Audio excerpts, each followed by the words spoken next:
നമ്മുടെ പുതിയൊരു വീഡിയോയിലേക്ക് എല്ലാവർക്കും സ്വാഗതം. ഇന്ന് നമ്മളെ ഒരു കൊഴുവ പീര വറ്റിക്കുന്ന ഒരു വീഡിയോ ആയിട്ടാണ് വന്നേക്കുന്നത്. സിമ്പിളാണ്, നാടൻ ഒരു ഐറ്റാണ്, എല്ലാവർക്കും എളുപ്പത്തിൽ ചെയ്യാവുന്ന ഒരു ഐറ്റാണ്.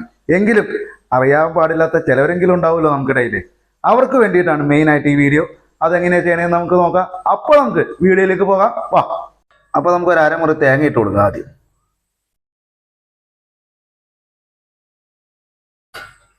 നമുക്ക് ഇതിൽ പകുതി ഇഞ്ചിയും വെളുത്തുള്ളിയും ഇപ്പം ഇട്ട് കൊടുക്കുക കേട്ടോ.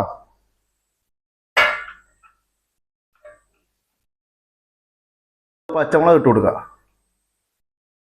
അപ്പം നമ്മൾ എടുത്തു വെച്ചേക്കുന്ന ഈ കൂട്ട് അവിയലിനൊക്കെ നമ്മൾ തേങ്ങ ചതച്ചെടുക്കുന്നവന് ഒന്ന് ചതച്ചെടുക്കുക. ചതച്ചെടുക്കുമ്പോൾ ശകലം മഞ്ഞൾപ്പൊടിയും കൂടെ ചേർത്ത് ചതച്ചെടുക്കണം.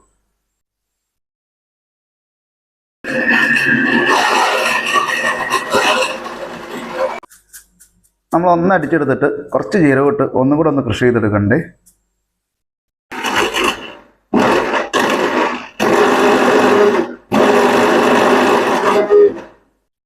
അപ്പോൾ നമുക്കിത് ചട്ടി ഇവിടെ റെഡി ആയിട്ട് വന്നിട്ടുണ്ട്. മൺചട്ടിയിലേക്ക് നമുക്ക് പീര വറ്റിക്കാനുള്ള ആവശ്യത്തിനുള്ള എണ്ണ ഒഴിച്ചു കൊടുക്കുക. വെളിച്ചെണ്ണയാണ് നമ്മൾ യൂസ് ചെയ്യുന്നത്.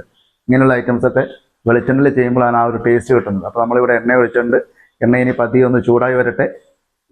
അപ്പോൾ നമ്മളത് കടുക് ഇട്ട് കൊടുക്കുകയാണ്. എണ്ണയിലേക്ക് കടുക് ഇട്ട് കൊടുക്കുകയാണ്.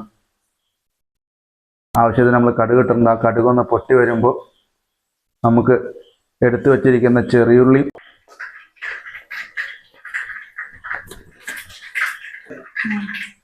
അപ്പോൾ അത് നമ്മൾ കടുക് പൊട്ടി വരുന്നുണ്ട്. നമ്മൾ അരിഞ്ഞു വെച്ച്,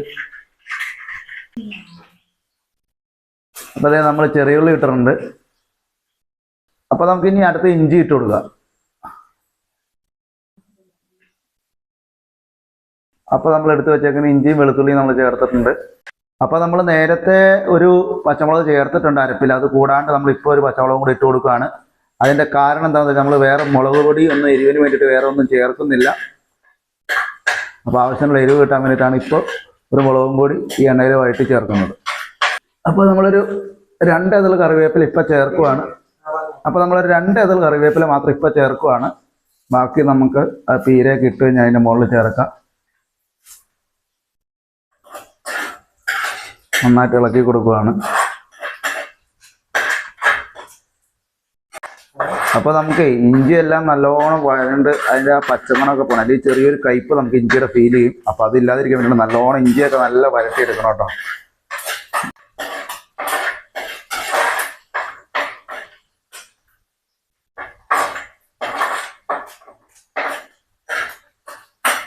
മഞ്ഞൾപ്പൊടി ഇപ്പോൾ ചേർത്ത് കൊടുക്കുകയാണ്. അപ്പോൾ നമുക്ക് അതൊന്ന് ഇളക്കി യോജിപ്പിച്ചതിന് ശേഷം നമുക്ക് കൊഴുവ ഇട്ട് കൊടുക്കുക. ചേർത്ത് കൊടുക്കുകയാണ്. അപ്പം നമ്മൾ ആവശ്യത്തിനുള്ള ഉപ്പ് ചേർത്ത് കൊടുക്കുന്നുണ്ട്. കൊഴുവ ഇളക്കുമ്പോൾ ഉടഞ്ഞു പോവാതെ ഇളക്കണം, മതിയെ ഇളക്കണം നിങ്ങൾ.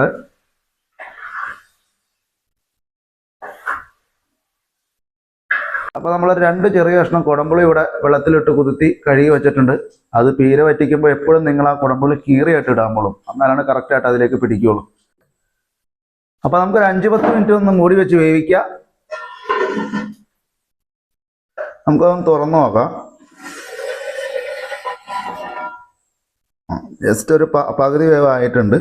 ഈ ഒരു സമയത്ത് നമ്മൾ ഒതുക്കി ചതച്ച് വെച്ചേക്കുന്ന തേങ്ങ നമുക്കിതിലേക്ക് ചേർത്ത് കൊടുക്കാം.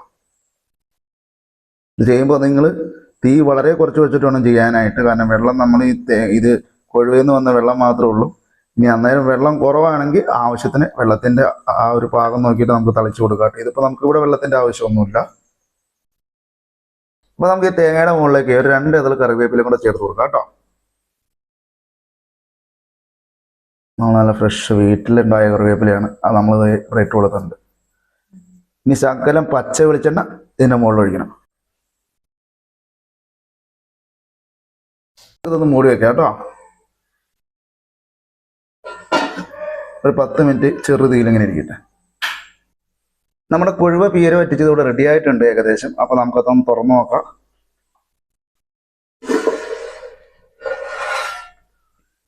അതെ, നല്ല ആവിയെല്ലാം വന്നിട്ടുണ്ട്. നല്ല സ്മെല്ലും വന്നിട്ടുണ്ട്. ആ ജീരകവും എല്ലാം കൂടെ ഇട്ട് വെളുത്തുള്ളി എല്ലാം കൂടെ ഇട്ട് ചതച്ചിട്ട് അതിൻ്റെ ആ ഒരു നമ്മൾ ആ തേങ്ങയിൽ അതൊക്കെ ചേർത്തിട്ടാണല്ലോ ചെയ്തത്.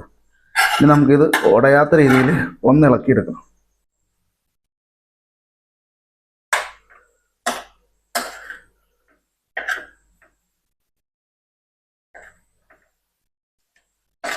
ആ പച്ച വെളിച്ചെണ്ണയൊക്കെ ഒഴിച്ചതിൻ്റെ ആ സ്മെല്ലും, അപ്പോൾ ആ പച്ച വെളിച്ചെണ്ണ ഒഴിച്ചതിൻ്റെ ലാസ്റ്റ് ആ കറിവേപ്പിലയും പച്ച വെളിച്ചെണ്ണയൊക്കെ നമ്മൾ ഒഴിച്ചതിൻ്റെ മണവും ആ അരപ്പിൽ ചേർത്ത ജീരകവും വെളുത്തുള്ളിയൊക്കെ കൂടെ ചേർത്ത് അരച്ച ആ അരപ്പിൻ്റെ ഒരു സ്മെല്ലും കൂടെ, നല്ലൊരു സ്മെല്ല് ഇവിടെ ആകപ്പാടെ ഇപ്പം അടിക്കുന്നുണ്ട്. അപ്പോൾ നമ്മളിത് ഇളക്കുമ്പോൾ നോക്കി ഇളക്കണം, ഉടഞ്ഞു പോകാത്ത രീതിയിൽ. നല്ല അടിപൊളിയായിട്ട് അധികം വെന്ത് പോകാത്ത രീതിയിൽ, ആ തേങ്ങയാണെങ്കിലും അധികം അരഞ്ഞു പോയിട്ടില്ല, ചതച്ച് നമ്മൾ എടുത്തിട്ടുള്ളൂ. ഈ ഒരു സെറ്റപ്പിൽ വേണം നിങ്ങൾ തേങ്ങ ചതച്ചെടുക്കാനും ഒഴിവ് വേവിച്ചെടുക്കുന്നതും ഉണ്ടത്. അടിപൊളിയായിട്ട് വന്നിട്ടുണ്ട്. നമ്മുടെ കുഴവ് കിടക്കണ കാണാൻ പറ്റും തോന്നാം. കറക്റ്റ് ഒന്ന് സൂം ചെയ്ത് കാണിച്ചാൽ കുഴവൊക്കെ ഒന്നിലൊന്ന് തൊടാതെ വിട്ട് കറക്റ്റ് പാകത്തിന് വെന്ത് കിടക്കണുണ്ടോ. വെന്ത് കുഴഞ്ഞു പോരുത്. കുഴഞ്ഞു പോയി കഴിഞ്ഞാൽ നമുക്ക് ഈ ഒരു ഐറ്റം ഈ ഒരു ലെവലിലേക്ക് എത്തിക്കാൻ പറ്റില്ല ചെയ്ത്. അപ്പോൾ അതുകൊണ്ട് സൂക്ഷിച്ച് തീ കുറച്ച് വെച്ച്, വെള്ളത്തിൻ്റെ ആവശ്യം വരില്ല. ഇനി ആവശ്യം വരുന്നുണ്ടെങ്കിൽ തന്നെ നിങ്ങൾ നോക്കി ആവശ്യത്തിന് തളിച്ചു കൊടുക്കുക. അപ്പോൾ ഇത്രയേ ഉള്ളൂ നമ്മുടെ ഇന്നത്തെ കൊഴുവ പീര പറ്റിച്ചതിൻ്റെ വീഡിയോ. അപ്പോൾ നമ്മുടെ ഇന്നത്തെ കൊഴുവയുടെ വീഡിയോ നിങ്ങൾക്ക് എല്ലാവർക്കും ഇഷ്ടപ്പെട്ടു എന്ന് വിചാരിക്കുന്നു. അടുത്തൊരു വീഡിയോയിൽ നമുക്ക് വീണ്ടും കാണാം. അതുവരേക്കും എല്ലാവരും സപ്പോർട്ട് ചെയ്യുക, കൂടെ നിൽക്കുക. ഒരിക്കൽ കൂടി ബൈ ബൈ.